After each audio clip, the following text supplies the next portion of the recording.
சாப்பிடுங்க சாப்பிடுங்க சாப்பிடுங்க இந்த கரையாரு சாப்பிடுங்க. இந்தாங்க பிராண்டி பிராண்டி. ஐயோ ஐயோ ஐயோ ஐயோ ஐயோ ஐயோ அஞ்சு முத்து கந்தசாமி ஓடியாங்க. ஐயோ ஐயோ ஐயோ இங்க பாருங்க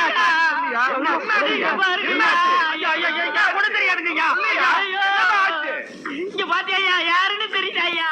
எங்கேயோ பார்த்த மாதிரி இருக்கு. அருவி கிட்டோட நம்ம லட்சுமிடா.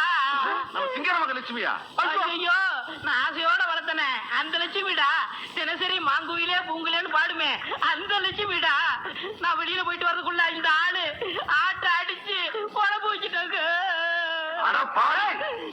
இது மரியாதை இல்ல, அடிக்க கூடாது. உங்க ஊர்ல பஞ்சாயத்து ஒண்ணு இருக்குல்ல? ஆமா, வாங்க போலாம். வேணா அடிச்சிருங்க. நீ பேசாம இருக்க. பஞ்சாயத்துன்னு ஒண்ணு இருக்குல்ல, பஞ்சாயத்து கூட்டத்துக்கு நாங்க ஏற்பாடு பண்றோம். நீ இந்த ஆளை கூட்டிட்டு வா. இது நியாயம். என்ன அடிக்காம போறாங்க? அண்ணே இருங்க அண்ணே, எங்கடி பம்புற? ஏண்டா என்ன வச்சு நீ பணம் பறிக்கத்தானே இந்த திட்டம் போட்ட? இல்ல. ஆமா கேட்டியல்ல, உனக்கு பணம் தானே வேணும். பஞ்சாயத்துல நீ 2000 ரூபாய் கேளு. அது எப்படிங்க? இந்த ஆடு எவ்வளோடா போறோம்? 500 ரூபாய். நீ 2000 ரூபாய் கேளு. கொடுப்பீங்களா?